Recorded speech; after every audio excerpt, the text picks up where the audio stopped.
Coach, ano lang, tight loss, medyo bumaba ulit sa standings. Well, sayang, but sa lahat ng positives dito sa Pilipinas. Maraming pwedeng dapat ito nangyari o hindi nangyari. But we really have to learn how to play down the stretch. I think that's the most important thing. Lahat ng mga talo kasi namin down the stretch. So, again, from playoff game, kung mag-playoff kami, ganun yung mga type na games. So we really have to learn how to play down the stretch. Time out around the walls. This time out is brought to you by Dr. Deals. Probably I have to take a look at myself in the mirror also.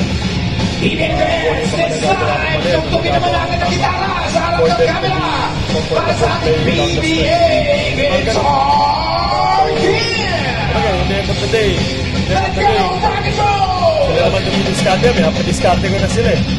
But I still very positive pa rin. Especially sa team natin today. There's a lot of positives. Of course, there's learnings, especially sa import namin. But we'll be ready for our next game. Next game, alam natin, Clasico. Gusto namin manalo ngayon kasi grabe yung back-to-back games namin. But again, it is what it is. Ganun talaga yun. We have to face it. Just like what I told the team. Substitution for Barangay Negro. Dito matetes ang karakter I agree for Stephen Hall. I know we're a young team. Most of our players are young. But ito yung time na it will test your character. How will you bounce back with that kind of loss? Or are we gonna deflate? Diba? Uurong ba tayo? Or maglulugmok ba tayo? Or 10 seconds on a shot clock. 10 seconds to shoot. But I believe in my players. I know they work hard every day, and I believe in them. I know sabi ko sa kanila, it will fall in everything. 6.1 on a shot clock. 6.1 to shoot. Lahat ng mga ginagawa namin will pay off.